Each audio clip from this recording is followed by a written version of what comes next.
silla, tu lugar, porque tenés techo de vidrio, metiste la pata, te salió el tiro por la culata y miles de metáforas más que puedo utilizar. Es impresionante cómo uno baja el tonito automáticamente. De atrincherarse frente a la municipalidad, gritarle a un intendente: renunciá, corrupto, yo no miento.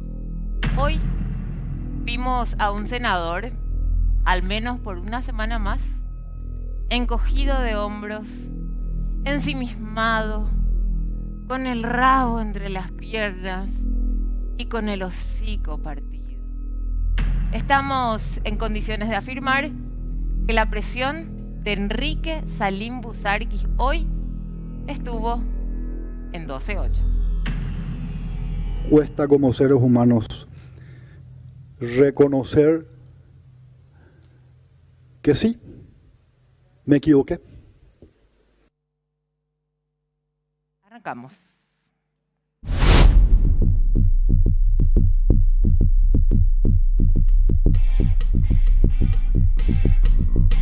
Segundo programa de 12-8 y voy a arrancar, por supuesto, presentando a mis panelistas invitados de hoy. Por supuesto, agradezco también a ellos. Esperanza Martínez, senadora. Buenas noches, senadora. Saludo a los compañeros que te acompañan y también al senador Jaegli. Gracias por venir, ya le presentaste vos, por supuesto. Lo presento también al ex senador por el PLRA, Alfredo Jaegli. ¿Qué tal, Jaegli? Buenas noches. Ah. ¿No trajiste regalo, Jaegli? No, no regalo más. ¿Por qué? Ya me volví ingrato. Me llenabas de Chanel antes y... ¿Te quedaste pobre o qué? ¿No? ¿No? Ah, bueno, está muy bien. Y por supuesto, a mi lado diestro, ese fue mi lado siniestro. Mi diestro, lo presento a mi dupla, claro que sí, todas las noches, de lunes a jueves, no se olviden, de 19 a 21 horas. Benjamín Livieres, periodista y analista político. ¿Es Benja? Carmen, audiencia, los panelistas también. Y bueno, temas muy interesantes para debatir en esta jornada. Y por supuesto, otra de las lindas e inteligentes de este canal, Jessica Barreto, directora general de La Nación. Jessica, buenas noches. Buenas noches, Carmiña. Bueno, 12-8 hoy, ¿verdad? Todo 12-8 los temas que vamos a desarrollar. No sé si nos va a contagiar Enrique de Salim, que ay, me voy a arrepentir. Yo realmente vi un cine muy berreta hoy en el Senado, pero de eso no vamos a hablar ahora. Esto era solamente una introducción de lo que ayer sí veníamos analizando con respecto a lo que ocurría, pero no ocurrió hoy con respecto a lo que sería la pérdida de investidura de Enrique Salim Busargui. Lo que sí queremos analizar hoy con todos los panelistas invitados, por supuesto, es la crisis que se vive hoy por hoy, crisis interminable aparentemente, en el Partido Liberal Radical Auténtico. Muchos pensaban que sacar a Efraín Alegre iba a hacer que finalmente este partido se pueda reformar, que se iba a organizar, pero hoy parece que hay un síndrome en el Partido Liberal que quien ocupa la presidencia se vuelve Efraín Alegre. O no sé, veamos el informe y arrancamos con nuestro análisis aquí en 12-8. El PLRA no atraviesa su mejor momento. Soy la mejor Ahora hay senadora. un silencio y vos sos importante de de los su parte. peores presidentes. Bueno, ¿Qué me estás acusando? Vido, ahora me vas a decir que hay un silencio de mi parte. Este es el silencio que no querías escuchar, hijo de puta. La situación es la siguiente. El director del PLRA convocó una convención liberal este 6 de octubre, con el fin de discutir la reforma del estatuto partidario y desdoblar las elecciones internas para elegir nuevas autoridades partidarias en el año 2025, lo que cortaría el mandato del actual presidente del partido, Hugo Fleitas. Debe ser respetado, es inconstitucional lo que plantea el movimiento nuevo liberalismo. Entonces, es antiestatutario, es ilegal y sobre todo es inconstitucional. Como le escucharon, Fleitas ha calificado esta convocatoria como inconstitucional. Es inconstitucional. Fleitas argumenta que la convocatoria no fue hecha por él, lo cual viola el estatuto del PLRA. Y además sostiene que su mandato es legítimo y que adelantar las elecciones sería inviable, además de irregular. Sin embargo, hay personajes que no opinan igual. Esto decía Marcelo Salinas. Si se da esa convención, Fleitas quedaría totalmente deslegitimado, su rol de presidente ya no correspondería básicamente. Fleitas tiene que asumir la presidencia en la convención, así dice el estatuto. Si él no se va, yo creo que puede tener problemas en el Tribunal de Conducta. Por otro lado, los miembros disidentes liderados por figuras como Ricardo Estigarribia y Celeste Amarilla aseguran que la convocatoria es legal y que Fleitas debe respetar la decisión de la mayoría. Y también se aclara que con esta convención no se podrá reincorporar a parlamentarios que fueron expulsados, como fueron los casos de Dionisio Amarilla, Hermelinda Alvarenga, Noelia Cabrera y Edgar López. ¿Qué pasa con los liberales? Crisis de liderazgo, crisis de identidad, crisis de convenciones. ¿Qué es lo que va a pasar este domingo? Según el presidente Hugo Fleitas, es ilegal. Según el movimiento, el nuevo liberalismo, esto no es ilegal. Y según lo que estuve leyendo en el estatuto, creo que no es ilegal y esto lo debería saber el presidente.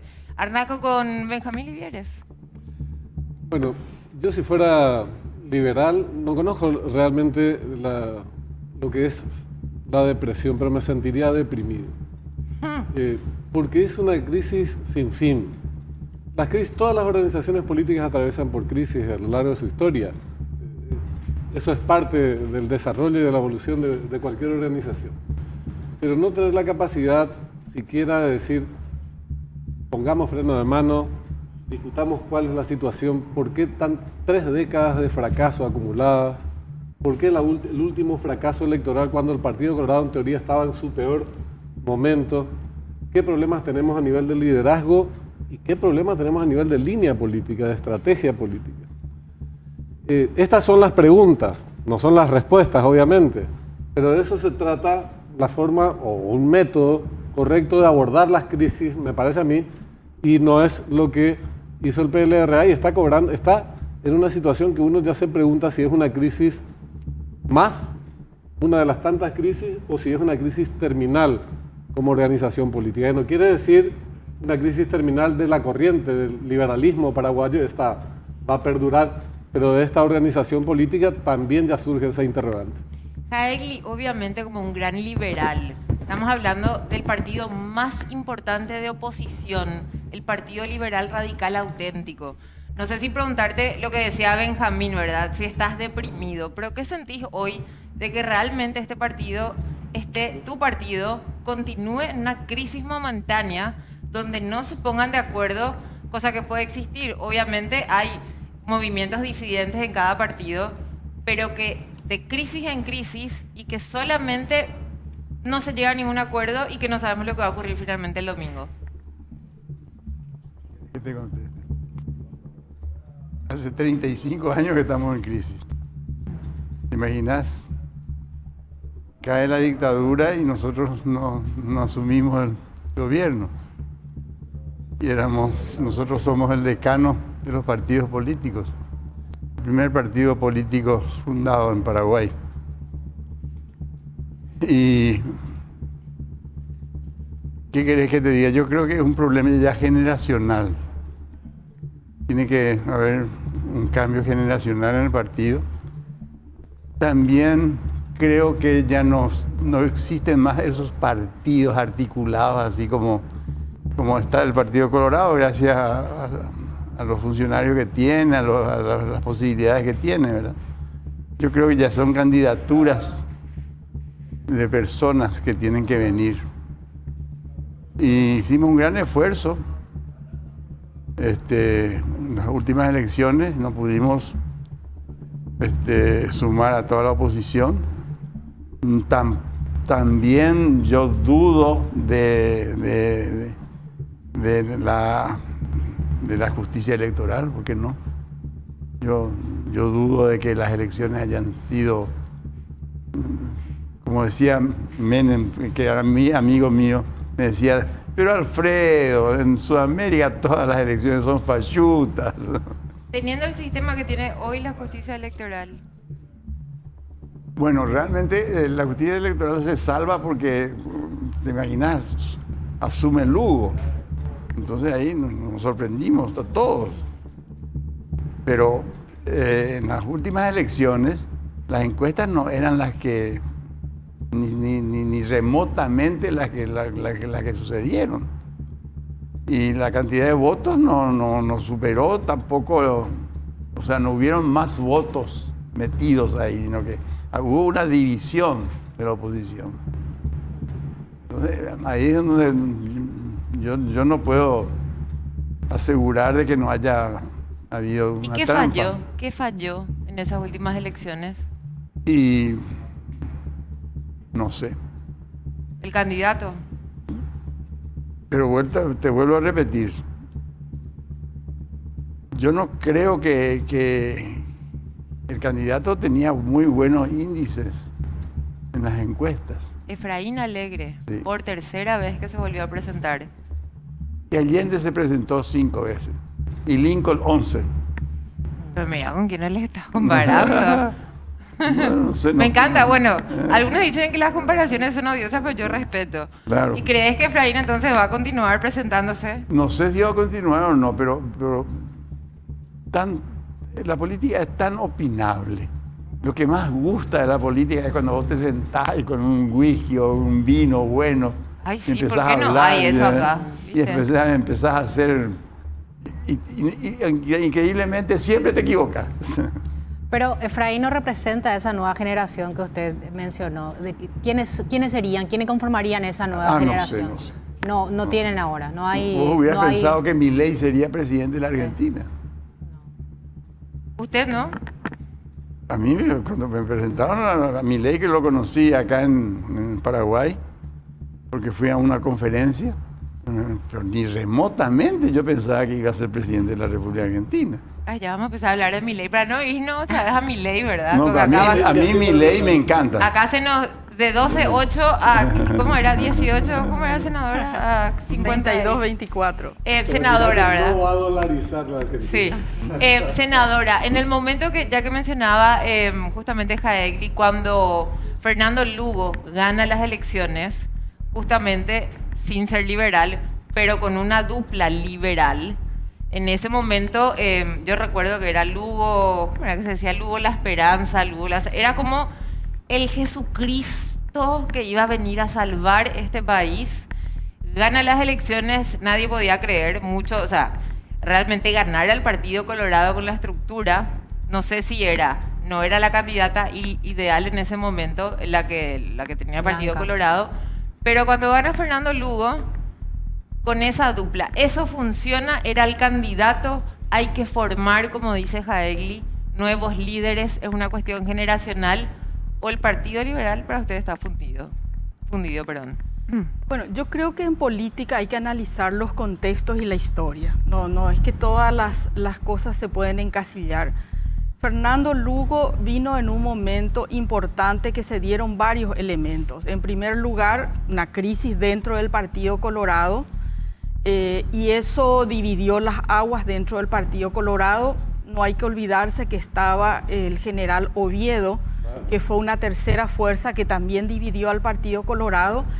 Y Lugo en realidad trae un nuevo relato a la política. Él era un obispo, un ex obispo en un Paraguay que es mayoritariamente cristiano, un obispo del departamento más pobre de este país, un obispo que estuvo en las calles, que estuvo acompañando a las movilizaciones sociales. Era un obispo con rostro social que logró por esas características horadar a las bases políticas de los dos partidos tradicionales. Y se sumaron todos esos elementos en un momento en que Latinoamérica también tenía un relato progresista, varios gobiernos progresistas. Entonces, Lugo trae la esperanza de cambios sociales en un país que tiene la desigualdad más alta en América Latina, que tiene pobreza desde hace 70 años, donde todavía no podemos resolver básicamente la salud, hasta el agua no podemos resolver. Entonces, es un relato, una esperanza, y se sintetiza eso en el gobierno, no solamente en ganar las elecciones, también en su gobierno. No fue un gobierno revolucionario, pero fue un gobierno que tuvo rostro social, un gobierno que apostó a una serie de cuestiones sociales que hasta ahora lo recuerdan como uno de los mejores presidentes. Entonces, ¿qué falta en este momento? Y a lo mejor también un relato nuevo, porque Milei es un nuevo relato en la Argentina. Y el relato es importante porque la gente se adhiere a un relato, a una idea de cambio. La gente quiere estar bien, la gente quiere apostar a algo mejor, quiere soñar, Y ese relato a veces no es fácil construir o a veces no están las personas indicadas. Bueno, en estas últimas elecciones creo que se dieron parte de los componentes del 2008, pero al revés, fuimos nosotros los que nos dividimos. Sí. En el 2008 se dividió el Partido Colorado, internamente apareció Oviedo, para nosotros apareció Payo. En el caso nuestro del Frente Guazú tuvimos posiciones divergentes, etcétera. Y bueno, son los elementos que en un momento dado pueden ayudar o pueden, digamos, no dar los elementos claves para el triunfo. Sobre Fernando Lugo, que realmente fue el único que sacó al Partido Colorado de gobierno, pero después, bueno, ya vamos a analizar, no sé si tan profundamente en este caso, porque acá estamos hablando de la crisis del Partido Liberal. Viene el juicio político, el único presidente liberal que tuvo el Paraguay fue Federico Franco, y así estuvo, ¿verdad? No sé cuánto, poquísimo tiempo, pero tuvo el Paraguay un presidente liberal que también admite hoy y dice que hay una crisis de liderazgo, que no solamente es política, bueno, pero se puede llegar a construir otro Fernando Lugo. ¿A qué viene mi pregunta? ¿Fernando Lugo se hizo o lo hicieron? Como para que venga así Lugo tiene corazón, el Salvador del Paraguay. ¿Cómo se construyó ese personaje de obispo, más allá de los hijos y todo eso, que bueno, separamos la parte personal, ¿cómo se construyó ese personaje político que llegó a ser presidente? Bueno, yo creo que no se construyó. Fernando Lugo fue un obispo que tuvo una opción por lo social, que tuvo una opción por el sector campesino. Es más, fue un obispo en el municipio o en este caso en el departamento más pobre del Paraguay. No es que a él le fabricamos. No es Milei, que sí fue una fábrica montada en poco tiempo. Él era una persona con una militancia social, con un rostro social, con mucho carisma, que esas cosas uno las tiene o no las tiene, y se une a un proyecto, porque hay que reconocer que el Frente Guazú, más allá de lo que ustedes me puedan decir de las últimas resultados electorales, el Frente Guazú es la síntesis de la lucha social en el Paraguay. En un momento se llamó Frente Guazú, antes se llamaba Movimiento Social, en otro momento Frente Social y Sindical. En la época de la dictadura era la lucha por la tierra, eran las ligas agrarias. O sea, hay un Paraguay que siempre peleó por la democracia, que peleó por la justicia social, por la democratización de la tierra, por el derecho básico de los paraguayos y paraguayas.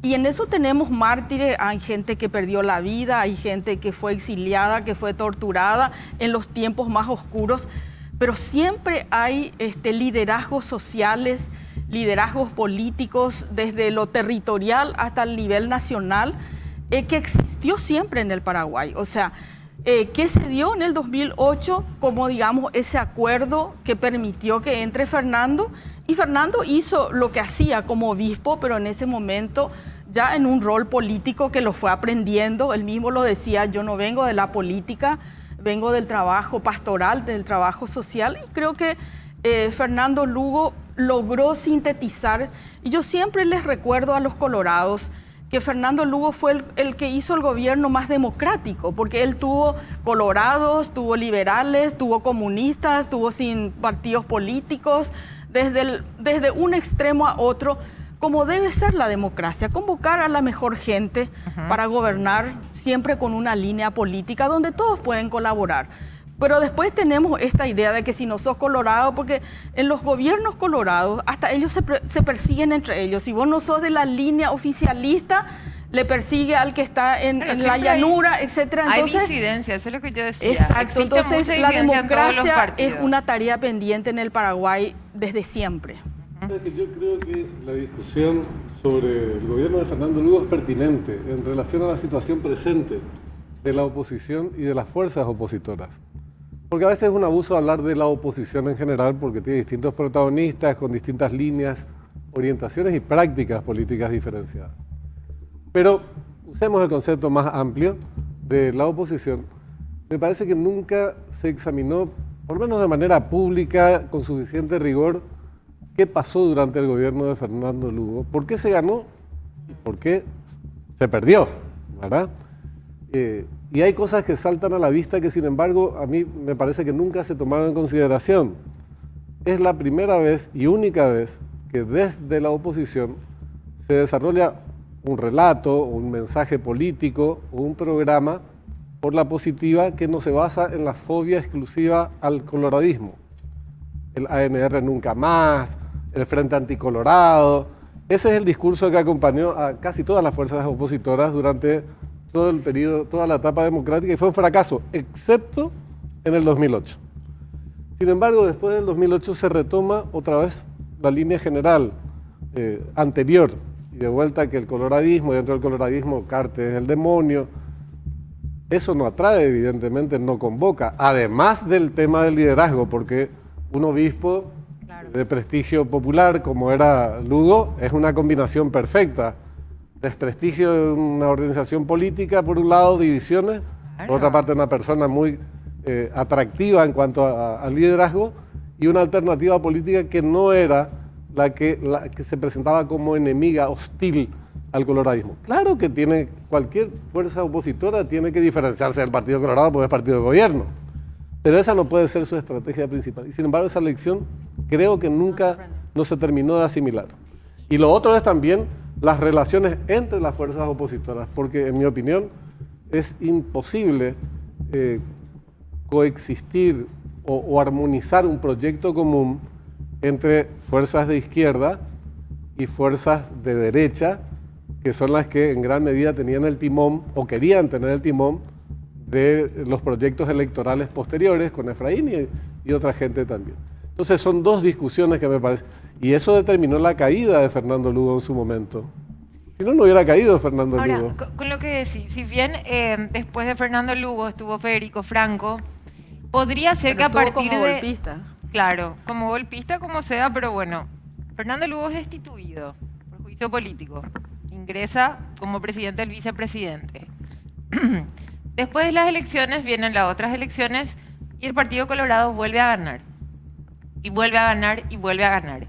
Puede ser que a partir del gobierno de Fernando Lugo y esa crisis y el gobierno de Federico Franco tenga algo que ver con la crisis que hoy se está viviendo en el Partido Liberal, que desde ahí arranca la crisis donde ya no se pudo estructurar nada, con un Efraín Alegre que evidentemente se aferra a seguir queriendo ser presidente. Hailey. Bueno, yo tendría que contar primero la historia, porque yo viví esa historia, y yo creo que va a ser interesante para los televidentes. ¿Cómo no? Lugo hace un discurso, hubo una crisis, y hace un discurso frente al Senado, al Congreso, una noche. Y viene Rambo Zaguier y me dice, a este lo vamos a candidatar. Y yo le digo, ¿cómo? Yo era amigo de Fernando.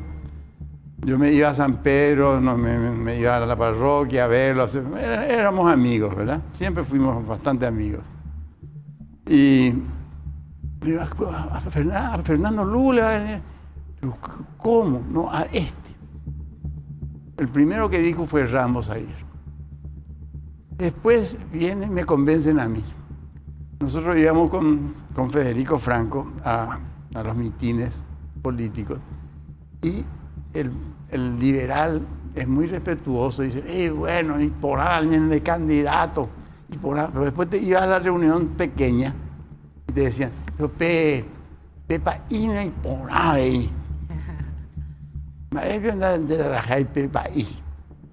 Ellos mismos te decían, los liberales que estaban ahí al costado. Y así fue entrando. Después le hablo yo a Blas Llano y le digo, mira, vamos a llevarlo de candidato a Fernando Lugo. Vos estás loco, pero si vos sos anticomunista, me dice. Pero le digo, pero lo que nosotros tenemos que es lograr una transición. Y logramos eso, logramos esa transición tan importante. Y yo no estoy muy de acuerdo con a quien yo quiero mucho, a la senadora, cuando dice golpe. No, fue un juicio político. Fue un juicio político que funcionó. ¿Por qué? Mira lo que te estoy diciendo. Funcionó un juicio político en Paraguay. Se fue un presidente sin balas. Hoy si me dicen, senador Jaegli, ¿usted votaría de nuevo por la destitución de Lugo? Hoy te digo no. Porque fue una barbaridad lo que hicimos en el aspecto del futuro. No sé cómo pudimos lograr con Federico, que fue un genio, sacarlo al Lugo y que no pase nada, que no suba el dólar, que no subsistimos. No sé si me estás entendiendo. Que no haya más crisis en el país. Pero, claro. Entonces fue un experimento increíble que hace exactamente la democracia. Porque cuando me dicen, pero ese senador no sirve para nada, ese diputado no sirve para nada. Pues los senadores y los diputados no tienen luego que servir para nada. Tienen que estar sentados para que un déspota no se vaya al Poder Ejecutivo. O si es un déspota el presidente, se lo eche con un juicio político. Así de fácil es este asunto. ¿Por qué estaba sonriendo, senadora, con lo que decía Jaegli? No, yo pues no está de acuerdo conmigo, claro. No, pero Claro. para poder Pero entender. Pero está bueno debatir funcionó, sobre y esto. mira, no solamente eso, funcionó Lugo también. Porque bien vino Maduro. Maduro vino y se metió en los cuarteles. Pero si a mí cuando tenemos que votar, viene mi chofer y me dice, escondete en el baño porque ya viene la gente, te van a ahorcar. ¿Entendés? No, yo en el baño no quiero morir, voy a morir en el pasillo, le digo. Y bueno, y votamos y luego se fue el gobierno. Y eso hay que sacarle el sombrero también. Porque muy bien hubiera podido hacer lo que hizo Maduro, que no creo que la senadora Esperanza esté a favor de Maduro en este momento. Senadora, no creo. No, sonrío porque en realidad yo le respeto mucho al senador, él sabe, estuvimos trabajando juntos en la concertación, pero plantear de que claro, se fue Fernando Lugo, pero esto fue una decisión del sector de poder en este país que realmente sigue manejando los tres poderes del Estado. O sea, Lugo siempre decía, Esperanza, no te confundas, nos decía a los ministros, ustedes no se confundan, nosotros ganamos unas elecciones, pero no tenemos el poder.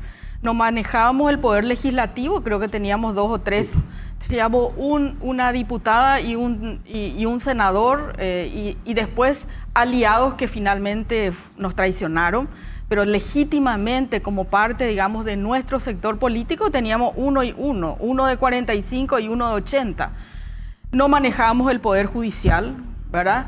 Y dentro del Poder Ejecutivo teníamos el 80% de los funcionarios del Partido Colorado temerosos de lo que nosotros pudiéramos hacer. Y lo puedo decir con autoridad moral porque fui ministra de un gobierno con 35.000, creo que, funcionarios, de los cuales yo creo que llevé 20 o 30 personas de mi confianza. ¿Y qué es lo que hice? Fue buscar a las mejores personas del sistema de salud, que por supuesto lo existen, les logré convencer de nuestra propuesta y logramos hacer un gobierno. Y yo siempre repito y repito de que yo goberné con funcionarios colorados, liberales y de todos los colores. Nunca nadie me puede significar que le saqué a alguna persona por razones políticas. Sí porque era inútil, sí porque robó, sí porque no funcionaba para el sistema, etc. Entonces, cuando se hace el golpe, yo por supuesto disiente del senador, pero yo sí digo que son golpes parlamentarios porque se le hizo a Dilma, se lo sacó a Zelaya, se lo sacó a una serie de líderes latinoamericanos, era parte de una política que venía sobre Latinoamérica y los gobiernos progresistas. Pero a Lugo se le quitó siendo un presidente que tenía 60% de aceptación. Como me dijo un periodista argentino, Esperanza, a Lugo se le sacó porque estaba haciendo bien las cosas y podía ser el proyecto de continuidad del siguiente gobierno. Y por eso 2 años antes hacen el golpe y lo trae justamente el proyecto que se instala después con el presidente Cartes, con el presidente Mario Abdo, y hoy es el mismo proyecto, deuda pública, el tema digamos, de intento de privatizaciones, de achicamiento del Estado. Es la política neoliberal de la región que por supuesto siempre a nosotros nos llega tarde, tocar las pensiones, o sea, toda esta supuesta modernidad que se quiere dar, pero que es parte de un modelo político económico, ¿verdad? Entonces, a Lugo se le echó porque se le tenía miedo para el 2013. ¿Usted cree que ahora, que si llega un candidato similar al perfil de Lugo, se le volvería a votar? Yo creo que si nosotros logramos de nuevo construir el relato y si logramos... No precisamente obispo, hay que pensar en las coyunturas. Yo creo que los perfiles tienen que ser jóvenes. Hoy es el tiempo de los jóvenes, es el tiempo de las mujeres. Miren el caso de la presidenta Claudia en Sheinbaum en México, ¿verdad? Un fenómeno, no solamente ella, sino el gobierno de AMLO, que prepara toda una serie de reformas sociales impresionantes en un país importantísimo. Ir construyendo un candidato, ver quién puede ser el posible candidato, porque los que se presentan finalmente no convencen al electorado. Así es. El electorado dice, no me gusta, no le creo. ¿Y quién termina ganando? El Partido Colorado, que viene trabajando con sus candidatos hace mucho tiempo. Que tiene el narcotráfico, tampoco no es que viene a convencer por sus grandes candidatos. No puedes negarse nada. Claro, tiene la estructura del Estado. Todo el ataque del mundo. Estado, tiene el narcotráfico, Yo no estoy de acuerdo. Claro. Y quiero meter la cuchara. Adelante. Yo creo que ahora necesitamos reformas. Partidarias. Estamos Ese es el relato. ante la inteligencia artificial estamos. Y nosotros todavía estamos en la carreta. ¿Reforma partidaria? No, reforma en todo el país. Pero el 70% no se jubila. Claro. Pero ¿qué es esto? En el siglo XXI. ¿Pero qué es esto?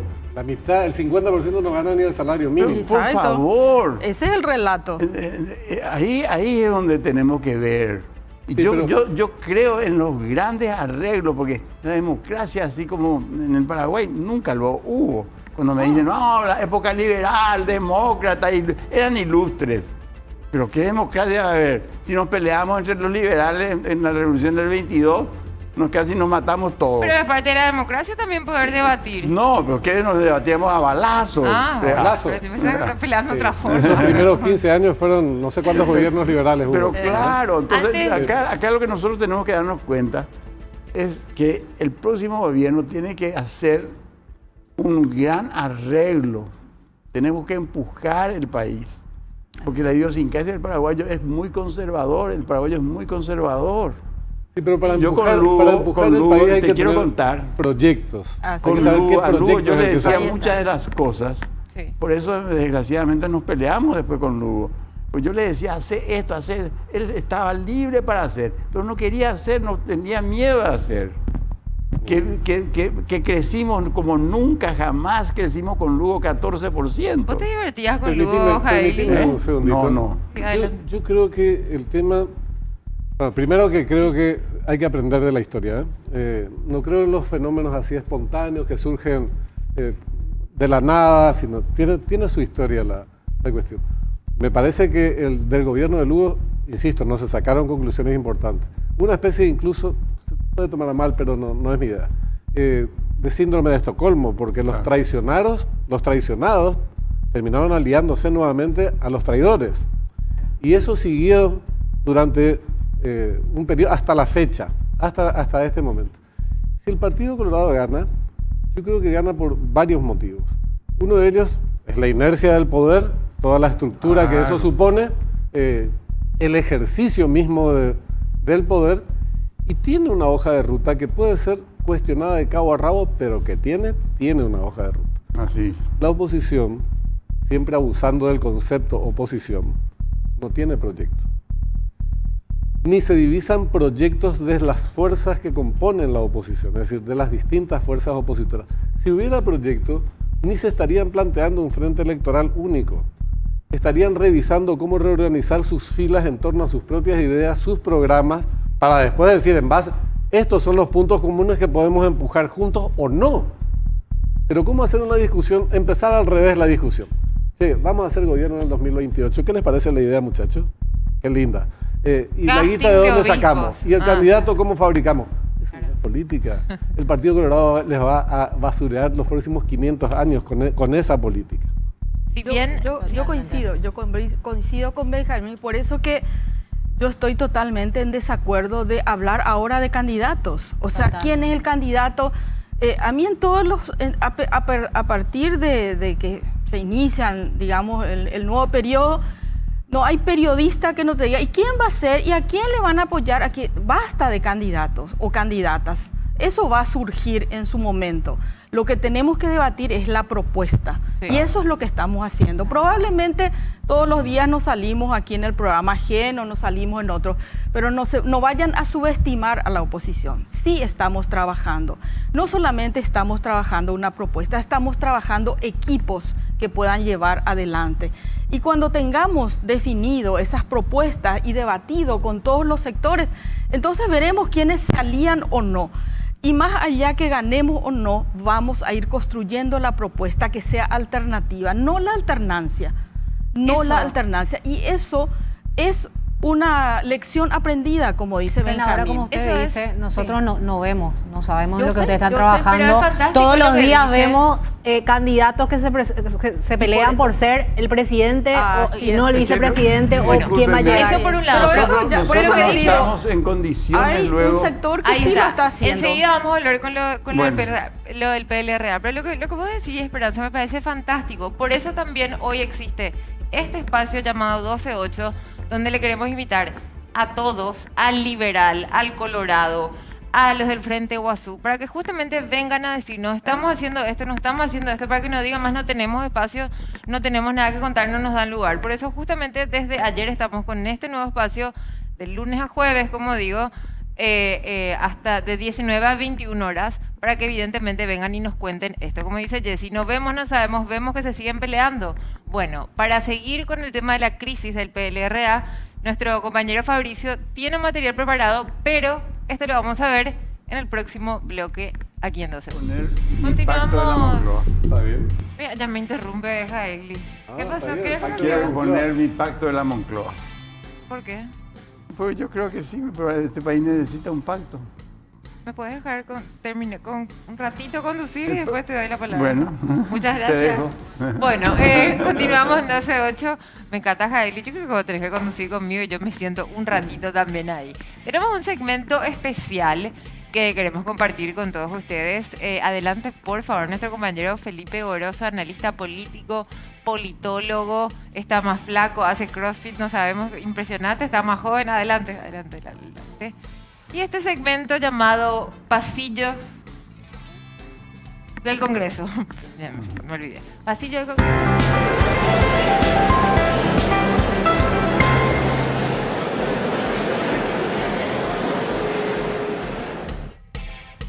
¿Cómo están? ¿Cómo estamos? Pasillos de la política era. Me equivoqué. Hola, senador, ¿cómo le va?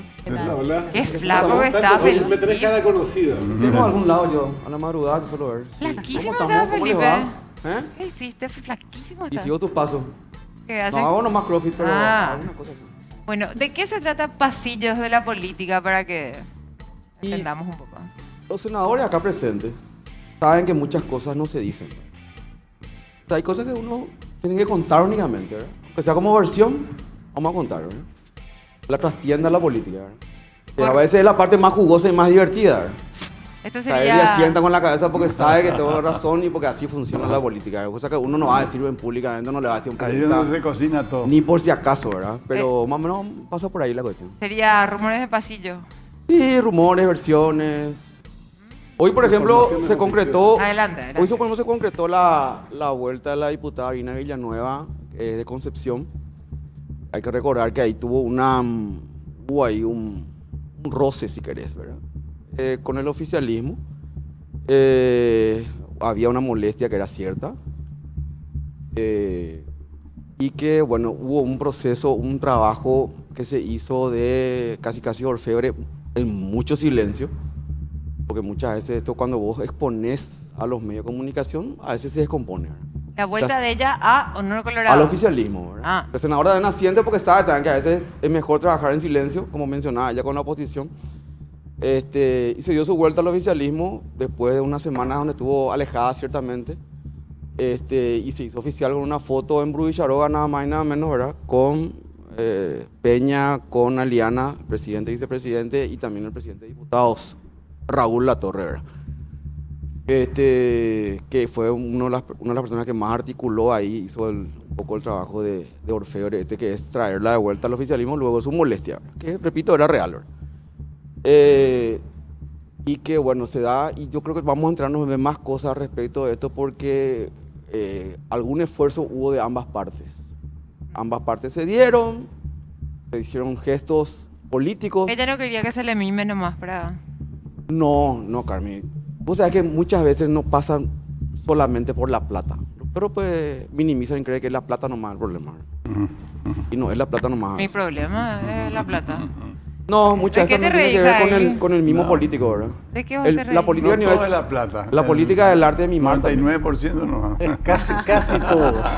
Un ratito, ¿qué opina mi invitado especial que está vía telefónica? Juan Carlos Galaverna, ¿cómo te va, Caleb? Buenas noches.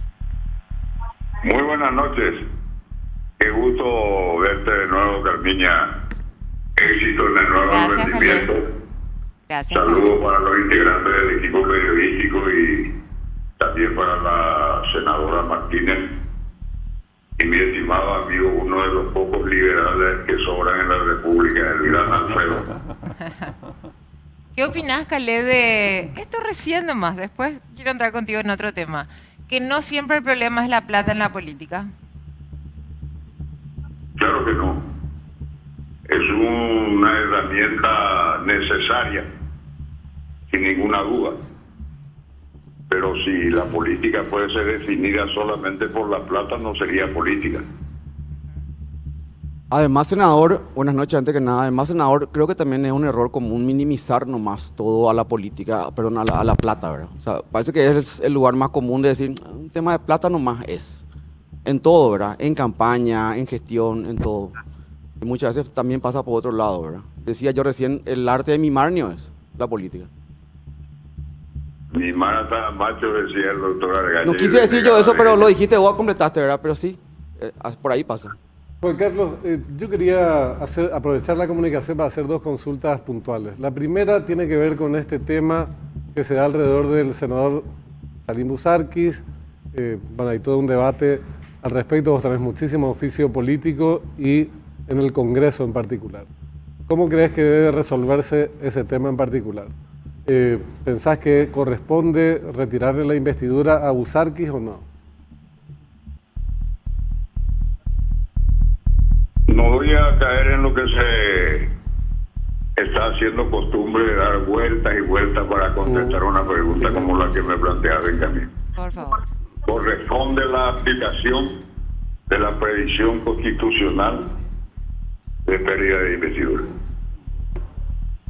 ¿Por qué crees que en el Senado patean la pelota hacia adelante? ¿Es con la intención de mandar el tema medio al freezer, sacarle la cola a la jeringa, que se duerma la cuestión, o es para procesar mejor el tema y ver cómo expedirse cada uno de los senadores en la próxima sesión? Un poco de todo. Un poco de todo lo que señalás y más cosas todavía. Hay que considerar que la labor parlamentaria, como cualquier cuerpo colegiado, se trata de una urdimbre de factores habituales y sorpresivos. Yo no pienso de ninguna manera que la gente le quiera sacar la nalga a la jeringa, sino que es una pulseada en la que el interés político es fundamental.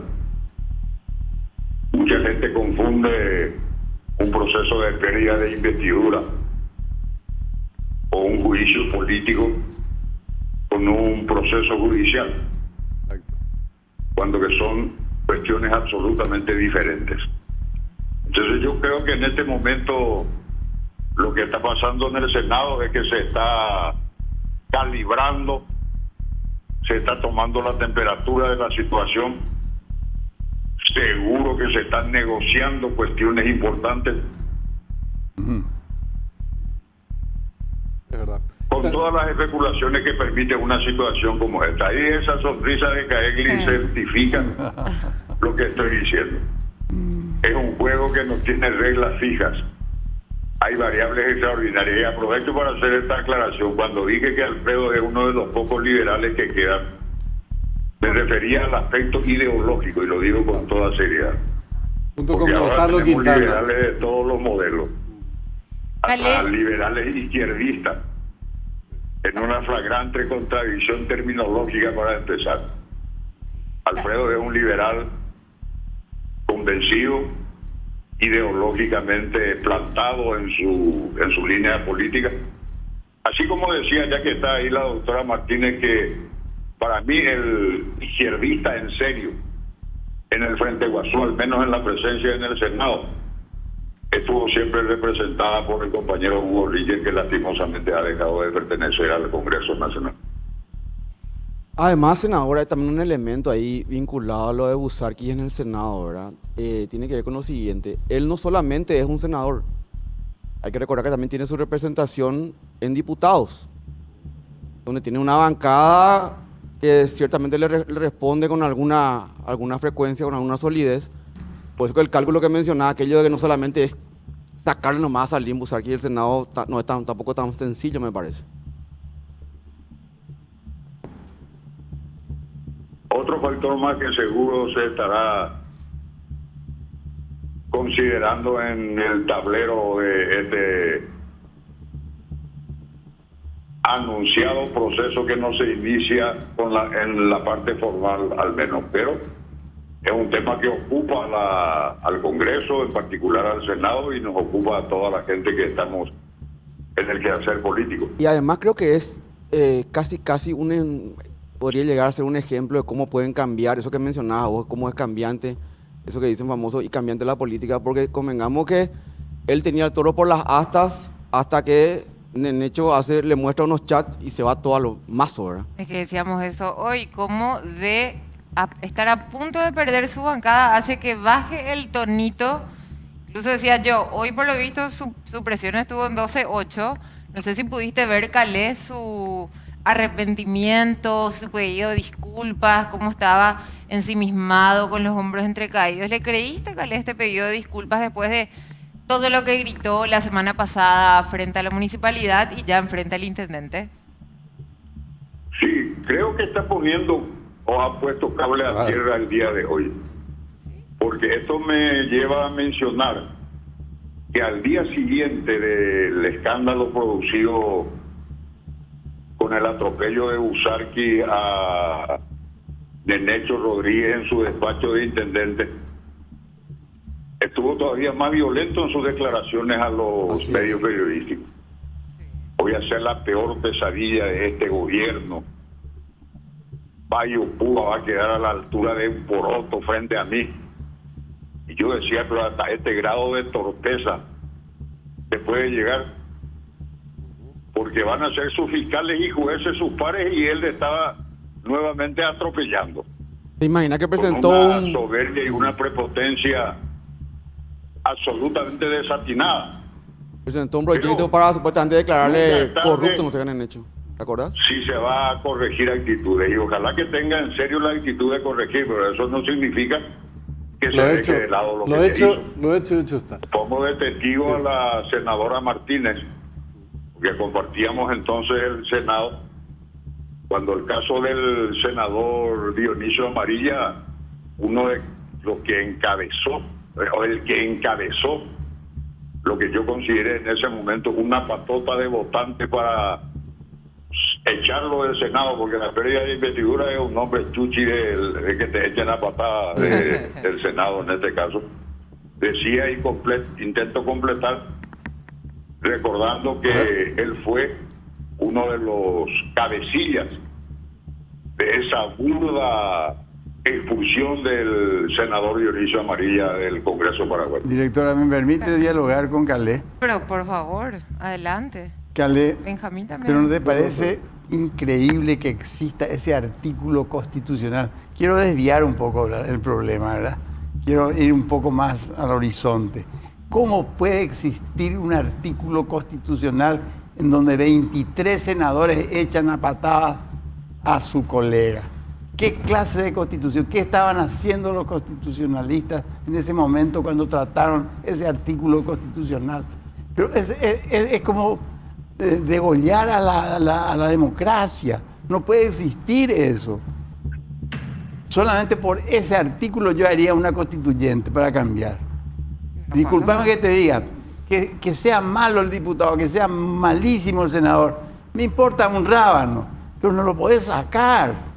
Pero es una vergüenza. No sé si está de acuerdo conmigo, Calé. Coincido en gran medida y voy a señalar que es más grave que lo que decía en cuanto a los números de votos necesarios. 12 senadores pueden echar a un senador del Senado. ¿No era 30 que ya se cambió? No puede cambiar. 23 el quórum, la mayoría 12. Ya me marean todas. Reunión convocada, figuran en orden del día el tratamiento de pedido de pérdida de investidura del senador Pedrito. Se hace la sesión con el quórum mínimo, justo y requerido, de 23 senadores. Se vota y 12 de los 23 votan porque sea expulsado del Senado Pedrito. Pedrito ya está fuera del Senado. Es una de las reglas de la Constitución, Alfredo. Muchas veces hemos conversado en privado, hemos discutido en sesiones de Cámara que nuestra Constitución requiere de muchas correcciones. Exacto. Yo creo que el justificado complejo de estronitis que infectó a toda nuestra república fue determinante en la redacción de una Constitución que estuvo a cargo de gente brillante de numerosos sectores políticos y sin embargo salió una Constitución que en muchos aspectos es casi un mamarracho. Venga.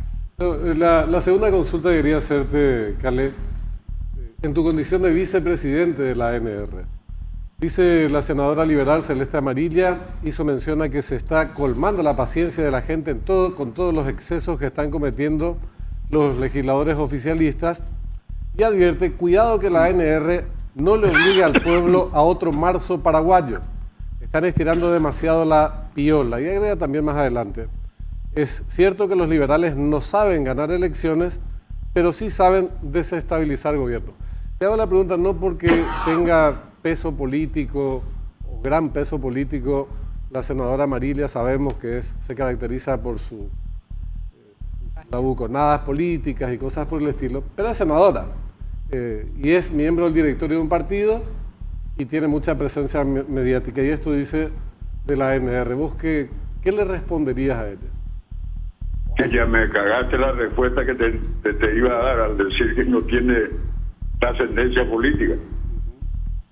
Entonces, basado en eso, digo paso a la pregunta, Benjamín, tolerame, y aprovecho sí como alguien de más edad que la distinguida señora senadora Amarilla, que cuando ella habla de desequilibrar al gobierno, tendría que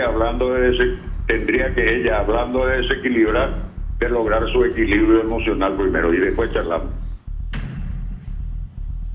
Bueno, muy bien. Le agradecemos al senador. Muchas gracias, Calé. ¿Cuándo te tenemos por acá presente, no solo con tu voz? ¿Cuándo vendrías al programa? Cuando usted disponga, señora. Ay, así es, sí. Bueno, te tomo la palabra entonces, la semana que viene. Dale, lo coordinamos. Gracias, Calé. Buenas noches. El senador Calé Galaverna, hablando con nosotros también hoy, dando su opinión sobre, bueno, de todo lo que estamos hablando acá, a quienes les tienen mucho aprecio a ustedes. Menos mal. Bueno, yo tengo que decir algo en favor a Calé. Sí. No hemos peleado, pero estuvimos muchos años juntos, ¿verdad? Muchas veces nos hemos peleado.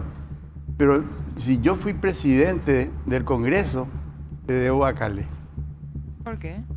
Porque me propuso él.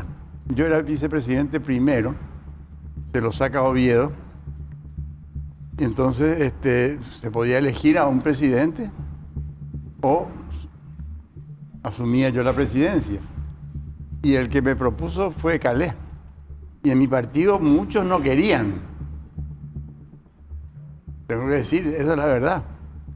Y bueno, llegué a la presidencia, llegué mi carrera política a la presidencia del Congreso y agradezco mucho a la suerte. Un colorado también puede ser mejor amigo de un liberal. Sí, no existe eso de que solamente liberales con liberales. No, mira, colorado. eso de colorado y liberal, yo ya estoy un poco podrido. Acá en este país, con la idiosincrasia que tenemos, acá tenemos que hacer un pacto de la Moncloa. Eso es lo que querías proponer. Eso es lo que quiero proponer. Vamos, no hay nada que hacer. Ya hay voces parecidas en Cámara de Diputados que se pronuncian en términos más o menos similares. No, todo está... No podemos... Primero que no somos democráticos.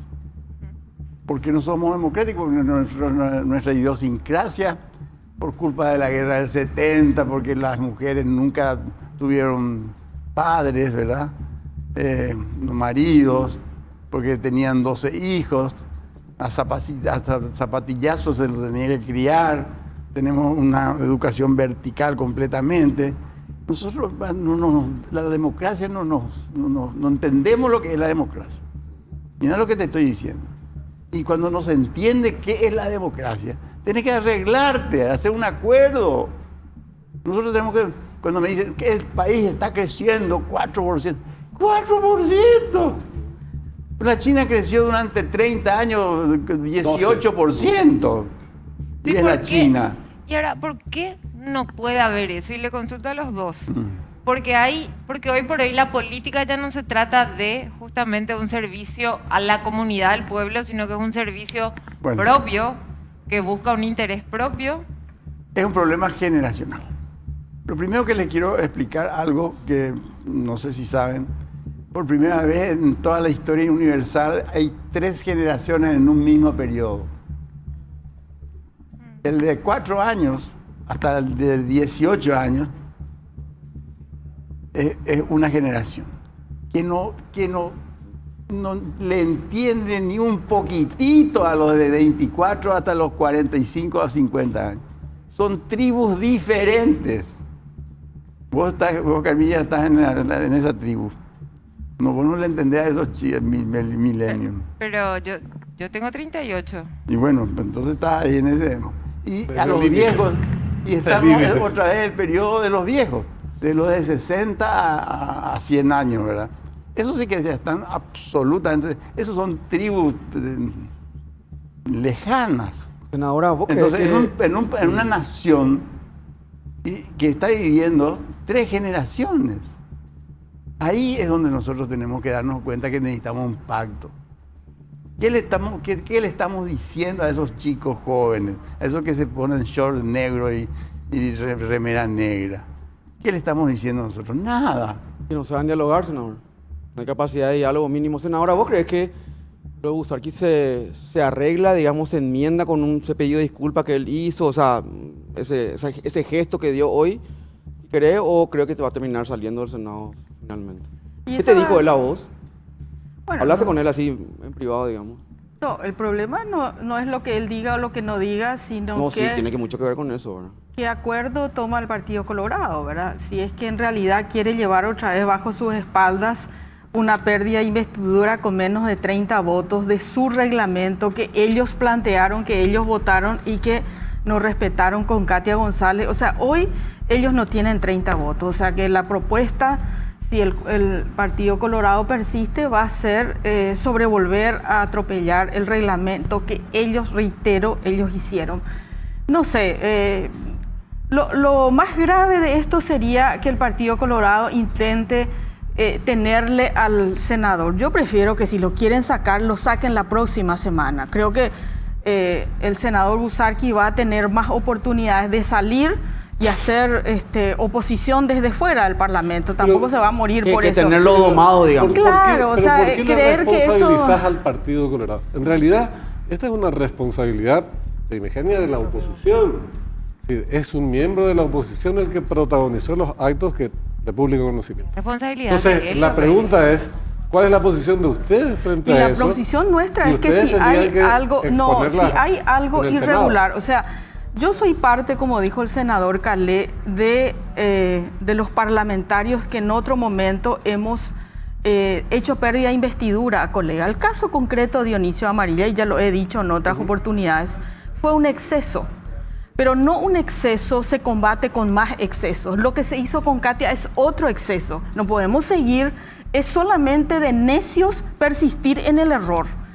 Yo creo que las personas que incumplen cualquier norma de la ley o de la conducta tienen que hacerse el debido proceso y hay que hacerlo. Lo que pasa es que nosotros tenemos en el Senado personas que están investigadas seriamente por lavado de dinero, pero están por en tráfico. ámbitos judiciales. ¿Y por qué no se va a salir al ámbito judicial? ¿Por qué? Porque es tráfico de influencia, ese es un juicio político. Después tendrá o no su correlato judicial. Y bueno, entonces tenemos que sacarle también al senador Erico Galeano por pérdida de influencia, o acaso el tema del narcotráfico. El caso de Erico no es tráfico de influencia. ¿Por qué no? Pero de la carátula del expediente la carátula, fiscal. pero dentro de un proceso en el cual se ha violentado el tema, digamos, de los recursos, etcétera. ¿Eso lo hizo en su carácter de senador o no? Yo te digo, hay causas que están a nivel judicial que se están desarrollando a nivel fiscal. Por eso estas digo, son responsabilidades exclusivas del Senado. Para culparle o para condenarle. El que tenga, mi criterio hoy es, el que tenga una cuestión irregular, el que haya cometido ilícito, y tiene que ser juzgado. Pero tenemos que dejar el tema de la pérdida de investidura. ¿Por qué? Porque estamos haciendo un abuso de poder para cambiar el voto popular por el voto coyuntural de un sector político. Y eso es grave, porque lo hicimos el 14 de mayo en cualquier sector político. De quienes sean la mayoría en ese momento. Pero senadora, específicamente. Hicimos mal con Dionisio, hicimos mal con Katia, y ahora que basta. Pero sin hacer estas comparaciones, senadora. Corresponde. Pero el mensaje, es, yo quiero ir al mensaje y al caso de Enrique Salín, que es su responsabilidad, que ustedes son el bloque democrático. Claro, y que si es que vaya a la justicia. Pero ¿qué decía el mensaje? Estamos recaudando para el municipio. Pero por favor, no me vaya a venir con ese cuento. El Partido Colorado, no. Pero mira, es que se le haga lo que corresponde. Nadie le va a defender. Senadora, 12-8. Si me vas a responder cada vez que yo te consulta algo con el Partido Colorado, pues no tenemos argumentos. No, es que como si estamos hablando de la mayoría que maneja el Partido Colorado. Específico lo de Salín. Que él dijo, estamos recaudando, le debo un favor a un amigo, veme la forma de meter este camión o lo que sea. Eso es un caso de tráfico de influencia que está, pero explícitamente expuesto, valga toda la redundancia. Hay que hacer todas las investigaciones y que se vaya por que se haga el derecho a la defensa, que se haga. Eso es lo mismo que pasó con Dionisio Amarilla. ¿Por qué le echamos a Dionisio Amarilla? ¿Puedo hablar? Porque estuvo en una. Déjame que explique lo de Dionisio Amarilla. Estuvo en una entrevista. Estuvo en una entrevista y resulta que después ni siquiera se fue al Poder Judicial. Nadie no va a quedar en el Senado. Claro. Nadie. Todos hacen tráfico de influencia. Absolutamente. Hasta yo. ¿Usted hizo tráfico de influencia? Además que ahora se le puede destituir. Ahora es fácil también vos, Alfredo. Pero capaz. Ahora es la forma que se hace política en Paraguay. Pero no digo lo contrario. Ahora el problema no es Yo, tráfico de influencia. Lo único que no admito es que ustedes quieran vamos a escuchar entre todos. que Las dos la cosas. oposición No, todos somos iguales. No, espera, nadie quiere instalar nada, pero ojo con lo que dijo Jaegli. Todos hacen tráfico de influencia, hasta yo. Dejaste pruebas. ¿Hay pruebas que vos hiciste tráfico de influencia? Hay dos cuestiones. Yo no necesitaba eso, yo no puse ni un solo. Bueno, pero hay que avivarse entonces. Discúlpenme, Bueno, pero para mí hay una No quiero dar el más. mal ejemplo tampoco yo que se hace tráfico, pero política en Paraguay así. hagan bien las cosas entonces. Permítanme una cosita, porque a veces nosotros podemos normalizar cualquier aberración por el hecho de que es la práctica habitual desde hace mucho tiempo. Claro. Somos un país corrupto, intrínsecamente corrupto. Así es. Todas las instituciones del Estado paraguayo son Están corruptas. inficionadas. Algunas baten récord tipo patrulla caminera, pero varias, todas en general. Así es. Y no por eso podemos decir, eliminemos las sanciones a la corrupción o los castigos a la corrupción. Claro, así es. El tráfico de influencia hay que combatir. Que hayan 40 tipos, o 45, o 80, o los que fueren, que recurren a ese mecanismo, es un acto de bandidaje que hay que combatir. Ahora, hay otra discusión que me parece pertinente que plantea Hagley, varias en realidad de las que señaló, pero una tiene que ver con la revocatoria de los mandatos. Y me parece muy válido traer a discusión y desarrollar en otros momentos el debate en torno a cuáles son los mecanismos para revocar mandatos. Y yo agregaría incluso el del presidente de la República. Entonces, a los que hay que dar en realidad la soberanía para castigar a las autoridades es a quienes eligieron a esas autoridades, no a los pares. Claro. Es decir, los electores tendrían que tener en última instancia la facultad, reuniendo ciertos requisitos, revocatoria del mandato. Pero entonces ahí son tampoco dos va a discusiones. quedar nadie. No, porque es un trámite bastante complejo. Yo no sé si la gente está muy contenta simple. con los legisladores finalmente. Pero es democrático. Eso sería democrático. Pero Benjamín, un poco para tomar el ejemplo que estamos haciendo con Salín. ¿Por qué no tomamos el ejemplo de Katia González? Katia González fue hecha sin cumplir la reglamentación ni siquiera para la pérdida de investidura. Las 3 personas causales supuestamente de su pérdida de investidura fueron desestimadas por la Fiscalía. Y entonces, ¿por qué no se recupera su situación de senadora?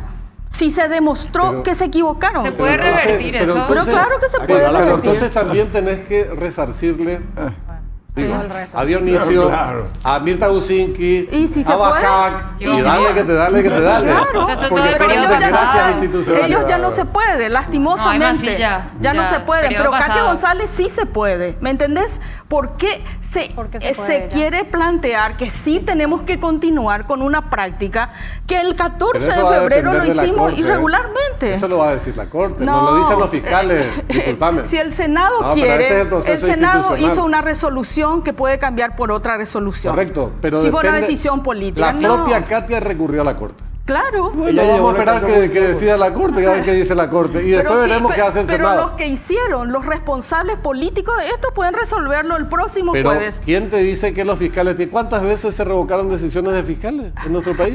¿Cuántas veces? Capaz se está estudiando. Capaz se está viendo. Hay una instancia jurisdiccional que se llama Corte. O sea, por eso es que tenemos que dejar nosotros de actuar de esta manera. No, pero los fiscales y tenemos que respetar los procesos, lo que tenemos que respetar. Hay que respetar los procesos. Pero y si lo van a hacer a Salín, respeten el proceso. Convóquenle,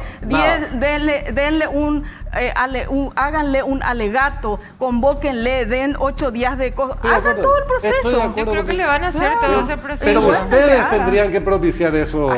Porque es chancho tu chiquero. Pero no tenemos nosotros por qué ponernos nosotros chancho de chiquero no lo digo de forma despectiva. No pertenece a mi sector político, por favor. Pero a ver, sobre lo que dice Benjamín. Del bloque. Sobre lo que dice Benjamín, senadora.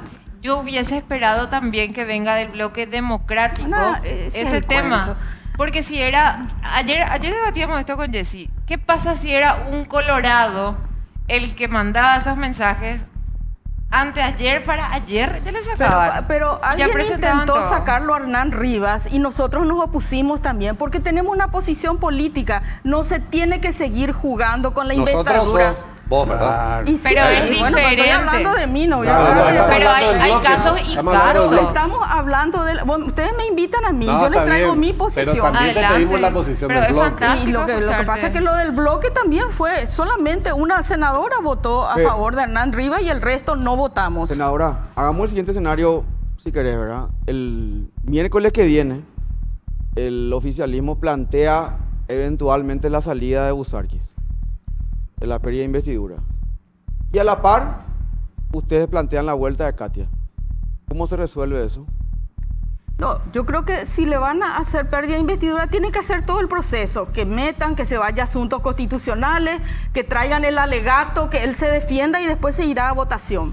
Lo de Katia es aparte, lo de Katia tiene ya... ¿Sabes por qué te consulto? Porque ya tiene resuelto judicialmente. No, todavía nos falta la Corte, ¿verdad? Pues yo te digo nomás. No, políticamente está resuelto. Cuando vos planteás lo de Katia con tanta insistencia, puede darle el mensaje de que No, podemos ceder con lo de Salín si ustedes me traen de vuelta. Por eso pregunto. La ley en ambos que se respete. Eso nomás lo que quiero. Que se haga el procedimiento, que se deje de atropellar, porque eso es lo que se hace. Se atropella porque se tiene la mayoría. Y se defiende cuando se tiene la mayoría. Porque los 30 votos del reglamento que votaron los colorados, que propusieron los colorados para salvarle a el senador Erico Galeano en diciembre, atropellaron en febrero. Eso es lo que es abuso de autoridad. En este momento así y en esto. Nosotros tuvimos problemas, hicimos mal, no seamos necios en repetir de manera siguiente y siguiente y siguiente los errores que cometimos. 12-8 nomás, senadora, ¿eh? No, yo estoy calmadita. Pero así un ratito nomás, porque me pareció interesante lo que dijo Felipe. El lunes viene... No sé quién, ¿verdad? Nosotros no intercambiamos, ya te entiendo tu pregunta. Viene y te Katia se tiene que sentar. Vamos a jugar. Se tiene que sentar porque es su derecho. Vamos a jugar. Yo soy... Porque atropellaron su derecho. Yo soy Bacha. Y te digo, hola, Esperancita, qué linda que estabas hoy. Mira, vamos a hacer algo, Esperancita. Acá está Salín, acá está Katia. Te digo que no. Ana, y te digo 12-8 nomás. Ya sé por dónde querés ir. Vamos a jugar. Mira, vamos a hacer esto. Yo no. Salín. Mira, puedo parecer tonta, pero no soy tonta. Está claro. No. Salín y Katia. No.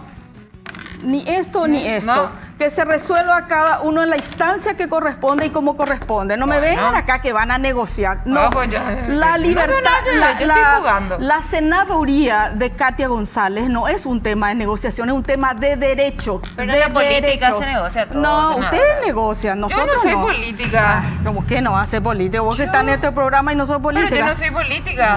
Capaz el próximo periodo. El próximo periodo puedo estar acá. Senadora Masi, ausente. Sí. Yo no te recomiendo. Un ratito. 12-8 para la senadora. ¿Qué vas a decir si me siento a tu lado? Pero Masi. Yo no tengo Qué mucho que vamos a chusmear, Esperanza. Así es. Felipe, ¿tenés más de pasillo? Sí, se habló mucho de la corte. Se mencionó lo de la corte, lo que está pendiente, lo que está pendiente el pedido de Katia que hace, ¿verdad? Hoy la corte confirmó a 10 nuevos fiscales adjuntos. ¿Y qué pasó, senadora? No sé, porque en realidad yo llegué ayer de México. Bueno. No estoy muy interiorizada, pero te escucho. Y hubo un lobby, pero tremendo. ¿Se sabía todo ya un día antes? No sé qué.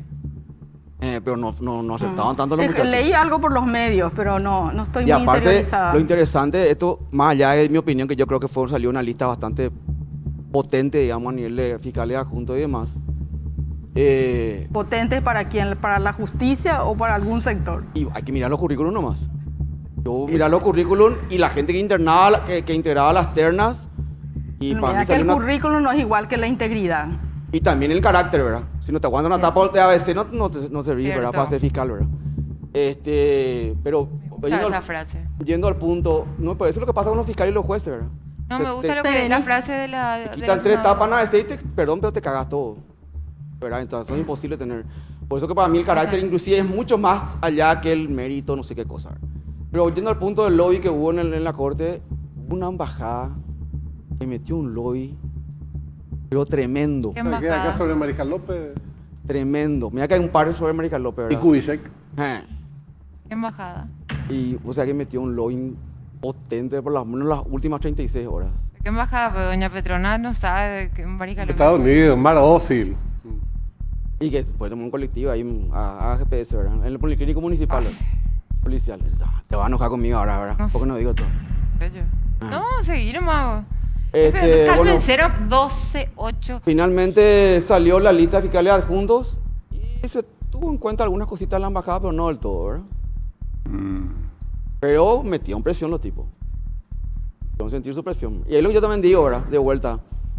Yo prefiero 1000 veces gente que a lo mejor no tiene tanto currículum, pero tiene los cojones para animarse a decirle no a algunas cosas. ¿Verdad? Medio mixturada la composición No, bien salió. De los electos. Yo creo que salió bien. Me parece que fue bastante... Yo creo que salió amplia bien. La corte a la hora de designar. Sí, no. O sea, de hecho la mayoría, los ternados, los seleccionados de la terna, vinieron con buenos números, ¿verdad? No hubo ninguna terna, hubo así una disputa de, qué sé yo, 3-4 ni siquiera, ¿verdad? 6 a uno. Yo me acuerdo dos nombres porque es bien vivo. Alicia Saprissa y una Fuster. Hasta ahí lo me acuerdo. Porque le detesto Natalia a Fuster. Fuster. Esa. Ya está. Había gente que dio Sí, también me vuelta a su presenta terna, ¿verdad? Que ya venía medio en baja y después dio vuelta a su terna sobre la hora. Y bueno, muy bien. Pero bien. Señorita directora, pausa por favor para que yo me siente. Muchísimas gracias. Pausa y ya volvemos en 12:08.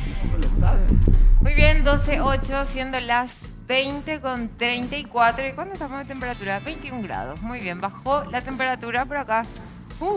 Subió bastante en este programa, segundo programa de 12:08 por las pantallas de Gen. Buenas noches, Fabri.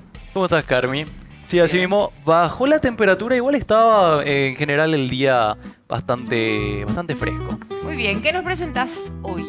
Bueno, el día de hoy quiero que la teleaudiencia nos acompañe a hacer un pequeño repaso por lo que fueron los últimos presidentes, porcentajes que tuvieron de aceptación y, como no, también de participación ciudadana. Aquí tenemos los votos de la ANR cada año. 1998, Raúl Cubas, con un 80.54% de votos habilitados, eran 2.049.049 y terminaron votando 1.650.000, 80%. Él se llevó el 53% de toda la gente que votó. Podemos pasar al PLRA y asociados. El PLRA tuvo el 42,60%. Pasamos al año 2003, podemos empezar con el PLRA, 24%, mientras que los votos de la ANR se situaron, si me cambian en el 37,10%. En esta ocasión ganó Nicanor, 64.28% la participación. Acá se sumaron alrededor de 400.000 nuevas personas para votar. Pasamos rápidamente, año 2008. ¿Quién era el candidato contra Nicanor? Ya no me acuerdo. Candidatos... ¿Alguien se acuerda acá? ¿Quién del PLRA contra Nicanor? ¿No te acuerdas, Jair? No me acuerdo. La INO habrá sido, ¿verdad? Perdió luego, así que... No era la INO. La INO perdió dos consecutivas. Mateo. ¿Quién digo? Bueno, no importa, perdió. Siguiente. Siguiente. Nadie Bueno. se acuerda. Año 2008. Votos para la ANR, 30%. Este fue histórico para el PLRA y asociados, ya que Fernando Lugo, con el 64% de votantes habilitados que fueron a votar, en total fueron 2.861.000. Sumamos otros 400.000 nuevos votantes y bueno, finalmente votaron 1.726.000 para concretar ese 64% de votación. Fernando Lugo, por acá tenemos los votos de la ANR, que fueron del 30,60%, mientras que Fernando Lugo consiguió la cifra de...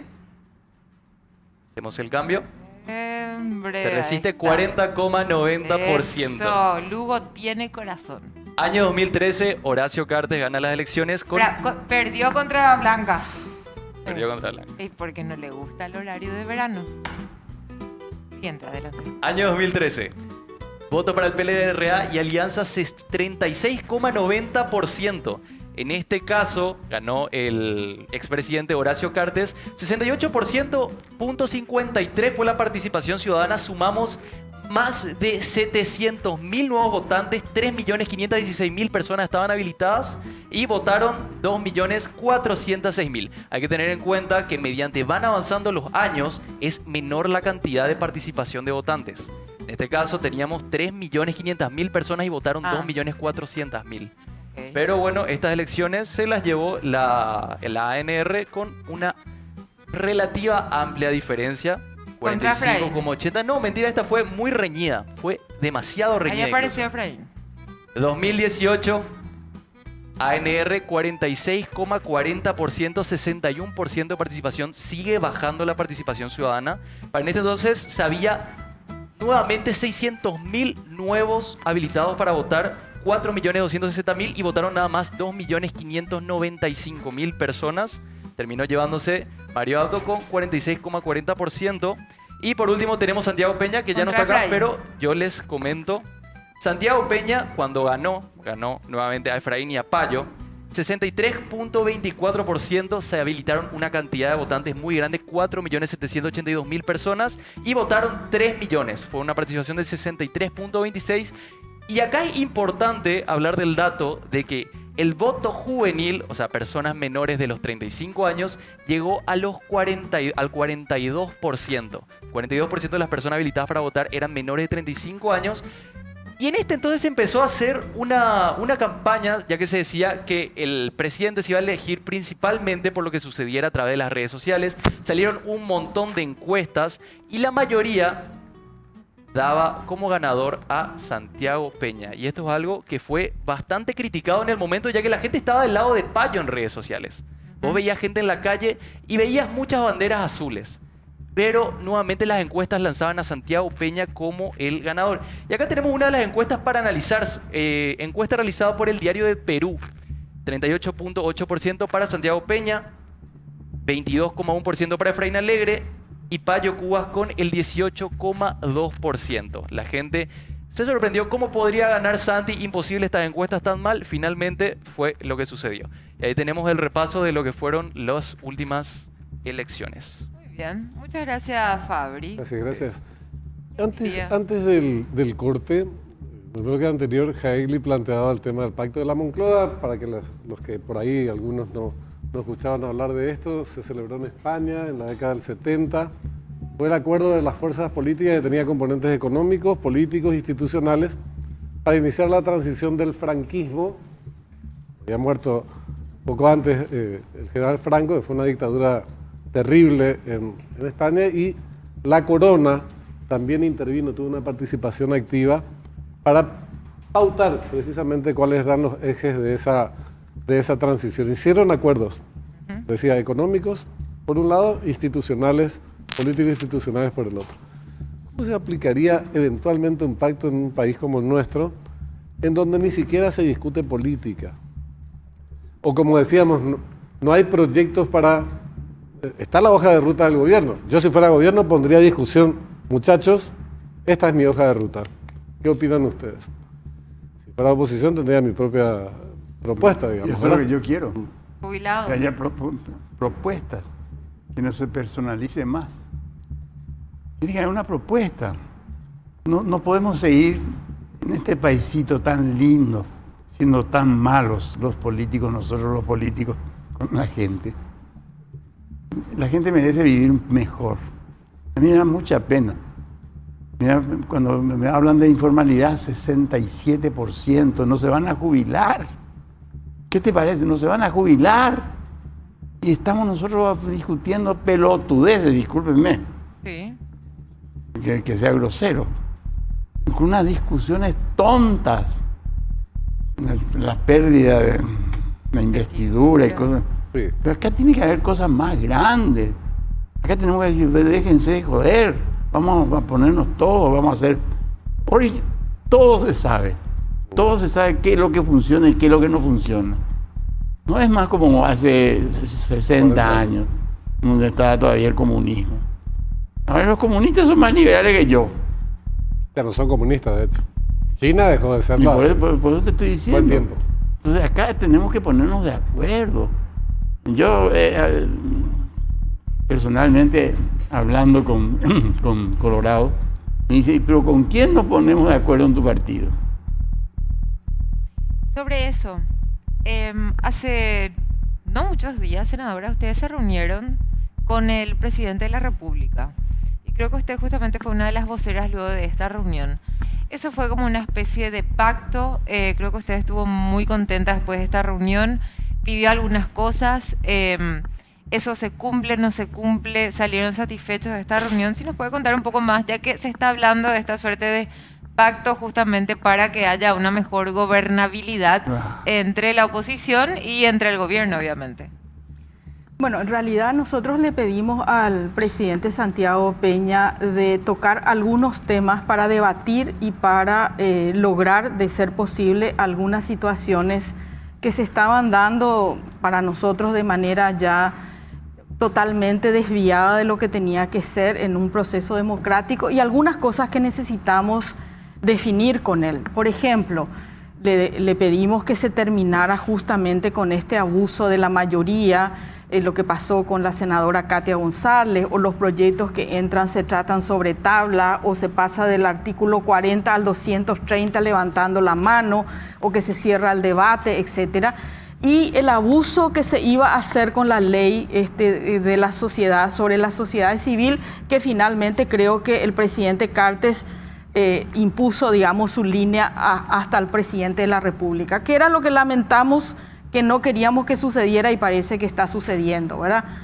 Y lo que le dijimos es que necesitábamos discutir políticamente con el Partido Colorado la reforma electoral.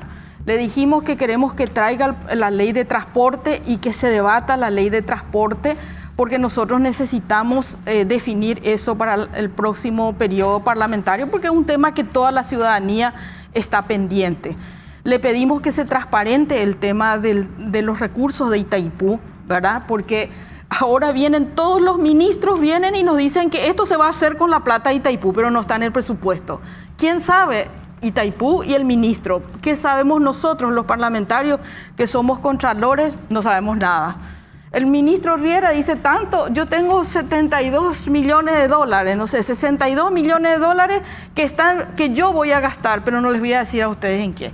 Eso es lo que le pedimos al presidente y todavía, ¿qué les dijo por lo menos hasta el momento. O sea, ¿el presidente les escuchó o también expuso algunas ideas con ustedes? En cada tema intercambiamos opiniones. Lo que nosotros vamos a ver es el comportamiento del presidente de la República a partir de lo que hablamos. Bueno, con el tema de la ONG no quedó muy claro. Él dijo que no estaba en acuerdo, pero terminó en lo que ustedes ya saben que fue la votación, creo que el día de ayer o anteayer. Se modificó bastante, ¿eh? Y se modificó bastante. Yo te digo, si fuera el proyectista original, diría, che, muchachos, me cambiaron bastante el libreto. Más o menos. Yo creo que el presidente de la República tiene que vetar esa ley. Tiene que vetar esa ley. Más todavía después del famoso audio del senador Leite, esta ley se tiene que vetar políticamente por la intencionalidad política que tiene, ¿verdad? Que en realidad no es nada de transparencia, pero sí de control político sobre las organizaciones de la sociedad civil. Y tenemos que hablar ahora del tema electoral y tenemos que hablar de la negociación de Itaipú. ¿O es que el gobierno no nos va a contar? Yo entiendo que ahí, todos por supuesto, estamos pidiendo que se cuente lo de Itaipú. Resulta que empezando por nosotros. Yo entiendo, no desconozco que hay aspectos privados o por prudencia que deben ser manejados con ciertas situaciones porque se está haciendo una negociación. Pero la línea política de negociación no puede estar ausente. Ahora, yo recuerdo cuando fue el caso del presidente Lugo con el presidente Lula, incluso los sindicatos de ambos lados, de Itaipú de ambos lados, se adhirieron e hicieron una movilización política porque era pública la reivindicación de Paraguay. Es más, en ese momento senadora por el PT, Gleisi Hoffmann fue la que defendió incluso en contra de la posición de Itamaraty y de otros sectores conservadores. O sea, la negociación fue pública, fue política, fue ciudadana. Ahora, nadie sabe, ¿verdad? No. Esa posición hermética cerrada, a puerta cerrada, es lo que le pedimos. Bueno, el presidente va a hacer o no hacer y el tiempo nos dirá si en realidad él se quiso sacar una foto o realmente quiere iniciar un nuevo proceso. Yo, por ejemplo, en el caso de Itaipú, para nosotros es una especie de cruzada nacional, les aviso, porque tocamos con muchísima frecuencia en distintos espacios en los medios del grupo. Y reclamamos efectivamente cuál es la hoja de ruta que desconocemos. Pero es un tema que también tiene que generar debate en distintos ámbitos. ¿Es correcto reclamarle al gobierno y al oficialismo a ver cuál es el planteamiento? Porque esto es de máximo interés nacional y va a definir el rol de Itaipú por mucho tiempo de cara al futuro, de ahora en adelante. Pero ¿cuál es el proyecto que presentan las fuerzas de oposición? No le estoy restando importancia a lo anterior, a lo antedicho, sino que la oposición tampoco avanza en planteamientos. Pero antes había propuestas. Nosotros planteamos estos 5 puntos para que considere. ¿Usted qué piensa el oficialismo de estos 5 puntos? Con respecto al anexo C. ¿Qué vamos a proponer en el anexo C? Entonces, No hay un planteamiento que se sostenga. Hay yo técnicos diciendo que contigo, tienen sus opiniones. el ingeniero Canese... pero es la opinión del ingeniero Canese. No, es todo un movimiento donde está Citrande, donde están más de 20 organizaciones sociales y políticas. Hace reuniones recorriendo todo el Paraguay haciendo la posición política que es de un sector de la oposición. No sé, no puedo hablar de todo el sector de la... Pero no estoy de acuerdo con lo que dice la senadora y no estoy de acuerdo con Canese. Por suerte nunca estamos todos de acuerdo. Yo lo que creo, yo fui presidente de la bicameral de presupuesto y yo propuse que todos los ingresos del Estado tienen que tener un solo agujero donde entrar. No puede haber bolsillito aquí, bolsillito allá, Fonade, no sé qué cosa, Itaipú, Yacenetá. Es una barbaridad. Esas son las cosas que tenemos que ver en el pacto. Pero senador, durante el gobierno de Lugo se metió en el presupuesto el dinero de Itaipú. Se metió en el presupuesto 2 años. Y después dicen, no se puede poner porque la otra margen... Lo hicimos, no es que proponemos, lo hicimos. Y el ministro de Hacienda... Vos tenés que admitir una cosa. Puede ser que Canese, que desde hace 200 años está con el tema, y un grupo muy reducido de gente discuta el tema de Itaipú con una posición determinada. Y hay otras posiciones en discusión en otros círculos también muy limitados, muy específicos. Ingenieros, eléctricos. Es una discusión que jamás trascendió de estas pocas personas, de estos pocos círculos. Ni ustedes, ni el oficialismo, ni nadie plantea debates sobre la política energética en el Congreso, sobre la crisis energética, porque no estamos generando fuentes nuevas de energía y dentro de pocos años ya consumiremos toda la energía de las hidroeléctricas. ¿Cuáles son las alternativas? Esa discusión no se hace. Entonces, está bien decirle al Ejecutivo, contanos qué pensás hacer con el tema de la revisión del anexo C, porque nos interesa a todos los paraguayos, no solamente a ustedes. Eso hay que decirle al señor Ministro de Industria y Comercio y a los que están en el tema de las negociaciones, que no sabemos ni si avanzan, no avanzan, qué sé yo. Pero nosotros también somos, y ustedes en particular, desde el Congreso, me refiero a todas las fuerzas políticas de Esperanza, ni de casualidad tocan estos temas. Pero no es cierto. O lo tocan desde el punto de vista electoralista. Efraín, vamos a bajar la energía a cero. El costo de la... chiflada solamente puede decir eso.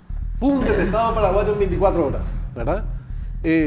O te dicen, vamos a bajar el costo de la energía porque eso le conviene, y ahí vienen las explicaciones de Ricky, pero no sé qué plantea con respecto a los royalties, una serie de cuestiones.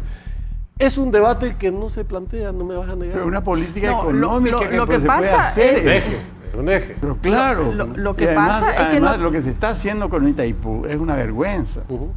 Porque se está dilapidando el dinero.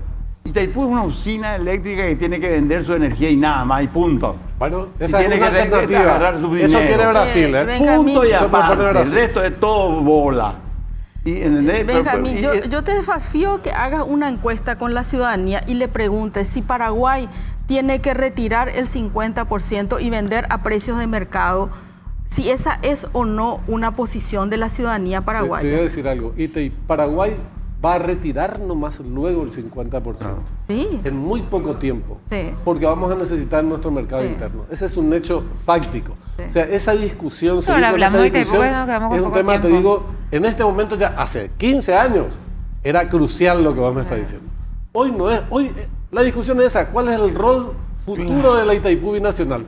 ¿Se va a limitar a hacer solamente una usina que produce energía y distribuya igual para las partes? Que eso. ¿O asume, como dijo inicialmente Santiago Peña, vamos a poner la función al desarrollo social, económico y tecnológico? Son dos caminos completamente distintos. Pero ¿qué hizo Santiago Peña? Volvió a los gastos sociales para tener hasta el 2026, que son las elecciones municipales, y le va a dar eso a los municipios para que se oxigenen en el modelo clientelar. Eso es lo que negoció. Tratado, Esperanza, y no se trata, claro, y no se trata eso porque están dilatando, porque negociaron de nuevo los intereses de Brasil y no de Paraguay.